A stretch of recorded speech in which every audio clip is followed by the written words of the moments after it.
Hey everyone, this is our second, technically third, we're doing. This is a commander. This is my new commander deck that I'm currently using while I build my other one. I didn't mention it in the previous video, but I'm going to just quickly pull them out. So I got this, Ashai Dragon Speaker. He is a bird monk commander. Legendary creature that I'm going to be using as a commander for a deck. He has the ability partner, meaning that you can have two commanders at the same time, but I don't know what I could use with him. The game kind of wanted you to use the green-black commander that was with that commander box, but I didn't get that commander box. Instead, I got the Jund commander box with Lord Windgrace. So I can be the Black Panther. Welcome to Wakanda. I need the vibranium. So who's going first? I'll go first. Okay. So, this deck is kind of interesting. I've played like 2 games with it, and I've lost both times, obviously, but I've been having some fun with it, but it's mostly just to be used while I build my bird-based commander deck. Why don't you explain some of your deck as well? My deck is I am the only person allowed to play Magic the deck. Essentially, he is playing a dick bag to the end. Understood. First go. Oh, I forget if I draw. It's not multiplayer. Oh, right. Temple of Mystery enters tap. I'll scry. I'll keep on top. I'll say go. So, again, I'm not that good at Magic. I'm trying to get back into it, but hopefully, like, doing some videos on it will help me, like, get some advice on, like, what I should do. CB is very good at Magic, to the point where he makes decks all around making sure that other people don't play Magic. I like to play Magic Solitaire. And that involves other people. You know, it's a very interactive format. It's very simple. You try and cast a card, and I say no. See, we both got to do something.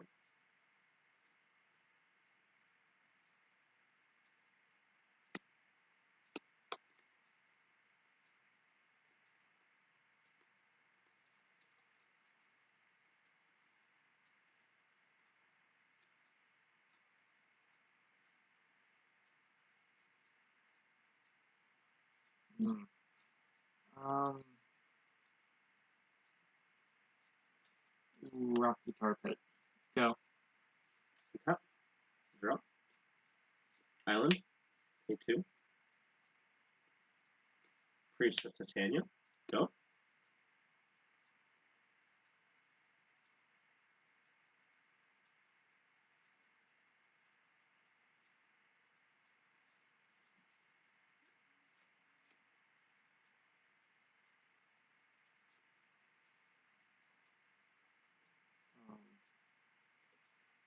Their forest. Tap both of them. Play Grapple with the Past. Put the top 3 cards of your library into your graveyard, and then you may return a creature or land card from your graveyard to your deck. Because this deck is all about discarding land, and then having land, and then discarding land. Discard. I bring.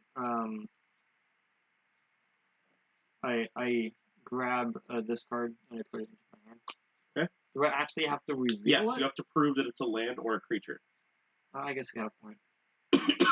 So I pull Gyrus Walker of Corpses into my hand. My turn? Yeah. Untap.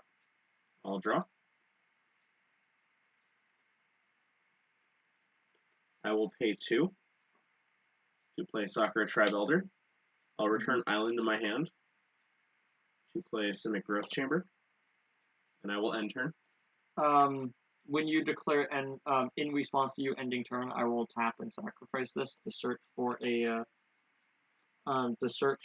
a mountain or swamp card.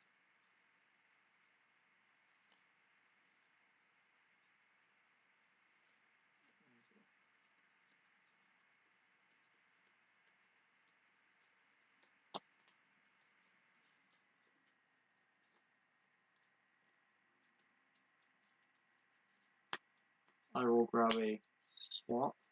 Okay. Oh, that should be in there.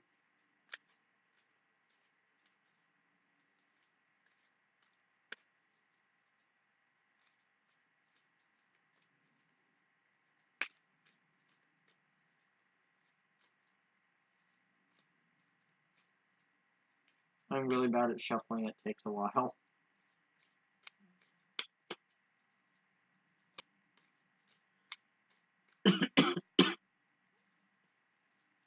Yeah. Okay. Does it enter the battlefield of my hand? Fill into the battlefield and then shuffle the library. My turn? Yes. So I draw.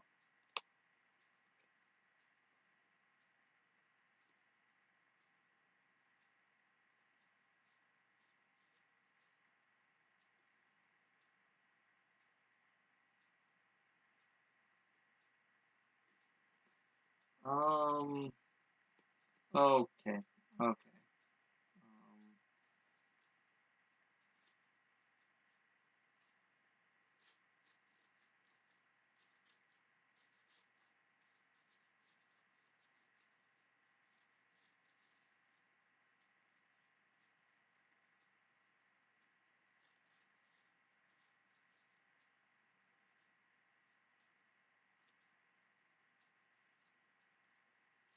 I will tap 2 forests for Budokai Gardener. Okay. Or, how is that actually pronounced? Budoka. Budoka? Budoka. Okay. You know a little bit more about Japanese than I do, so. But then again, I'm not even sure if that's actually supposed to be real Japanese, or if Well, it's it is Kamigawa, which means God River. River of Gods or God's River. God River. Okay. Your turn. And end of your turn. Sacrifice tribal.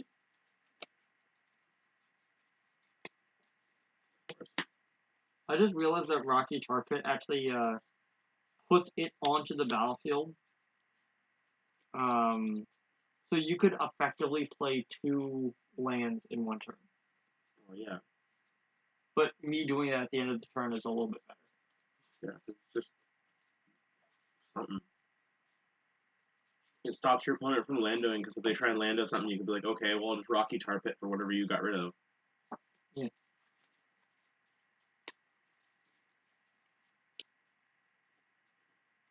Card top. You guys should be careful of stuff like Alpine Moon or something like that. Yeah. Untap. We'll play an island. Pay 4.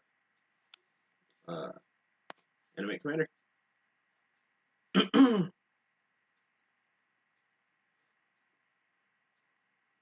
And pass turn.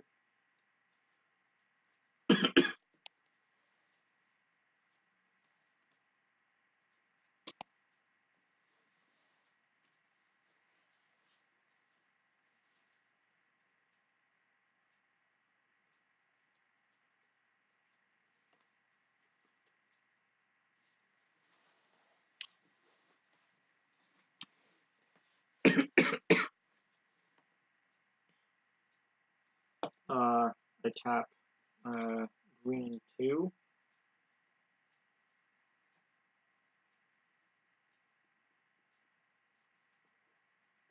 To play Turn Timber Sower.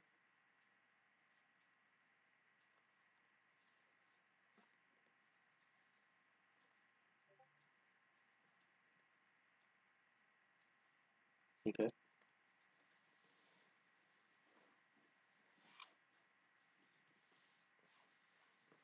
That's it. I will untap, draw, play Forest.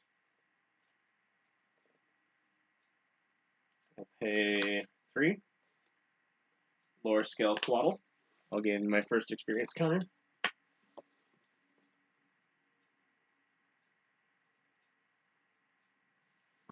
Tap this for 2 and 1. Kodama's Reach.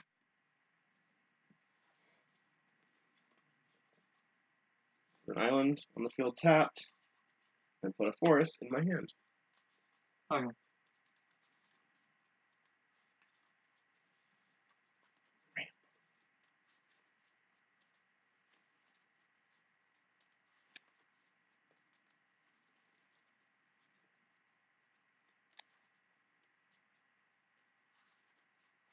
So again, I'm gonna try making videos for each set that comes out, and also give updates to me making my commander deck. Your turn. Okay.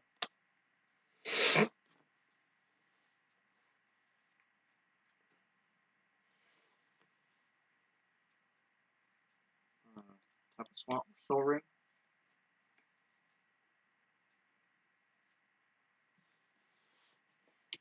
It's an artifact, but it's all summoning sickness, correct? No.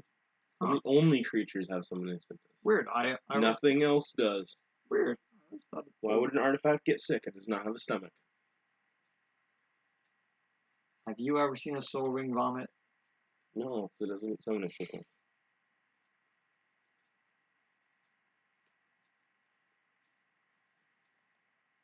I still like with that Soul Ring, I'm still ahead of you in the curve. Mm-hmm. Because I have effective 8 mana right now.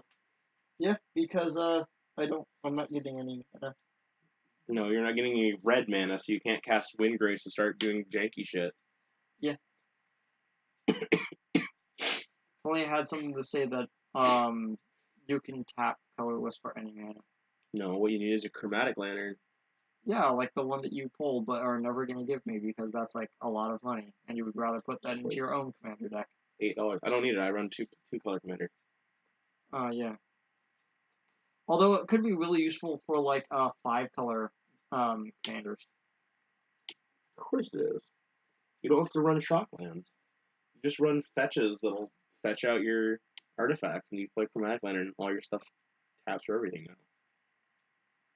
So you have 5 mana to go off of. And I can't do anything. Go. Tap. I'll draw. Play Breeding Pool. I'm not going to spend any. Spend any life on that.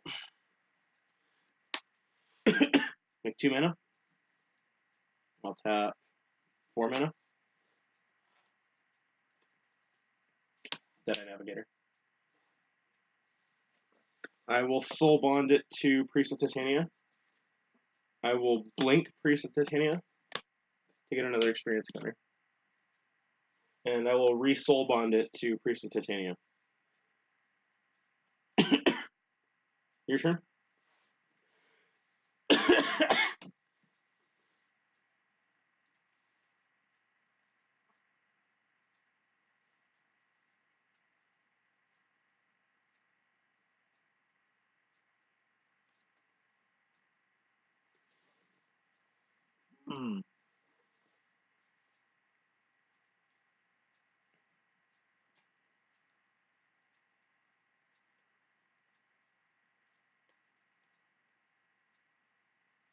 Okay, I'm gonna do this just so you can answer my question because I'm not sure if you would know this. So I play Bojukai Bog. Bajuka Bog. Bojuka Bog. And it says, when it enters the battlefield, exile all cards from target player's graveyard. Yeah. Is there a reason for that to do it to myself? Absolutely. Not in your deck, but there is in other decks. There is absolute reason to do that. Eldrazi decks run that card. Because Because you put your Well, it is Eldrazi's... a Zendikar land, You so... put your Eldrazi's into exile, so that way they put themselves back in the graveyard and hurt your opponent. Oh, yeah.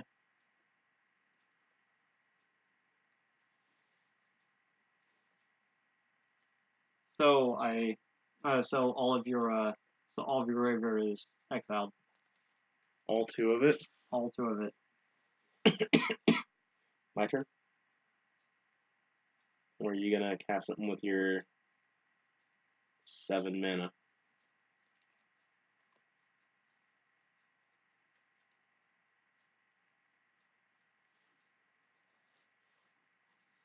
Now that you've mentioned I have 7 mana, I summon Avenger of Zendikar.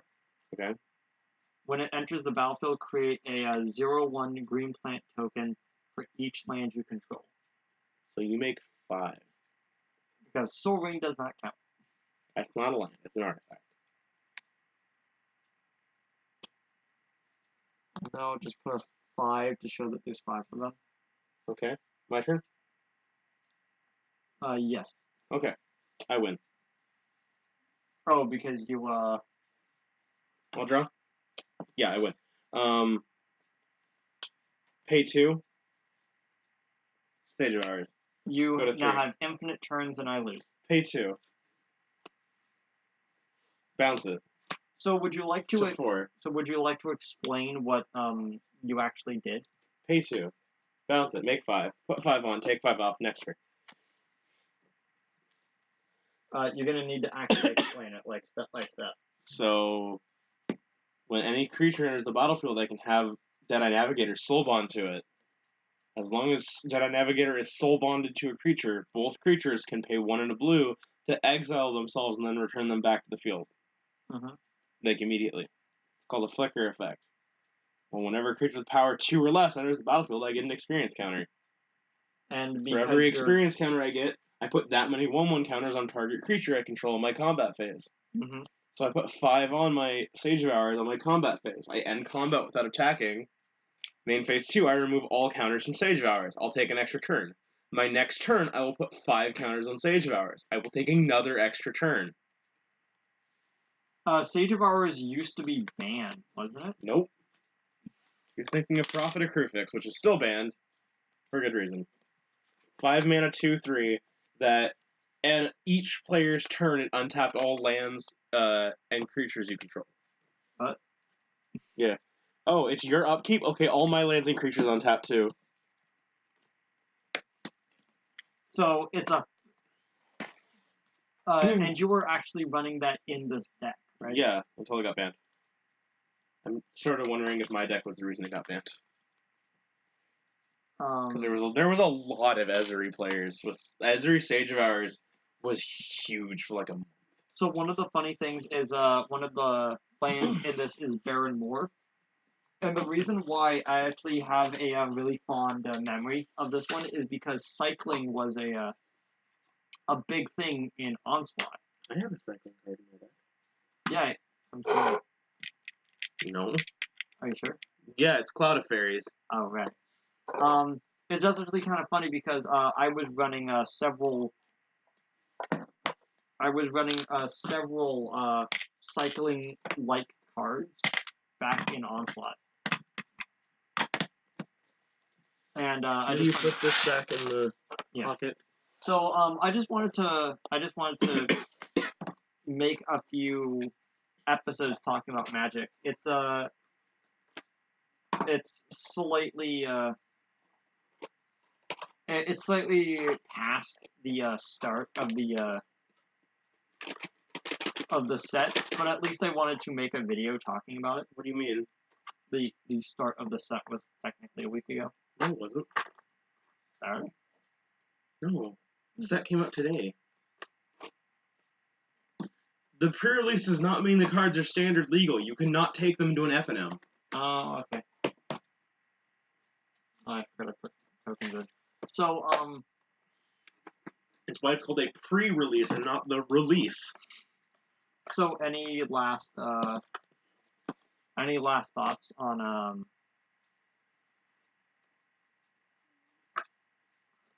any last thoughts on Magic? Islands need banned because they're the most broken card in Magic. They make free your blue mana.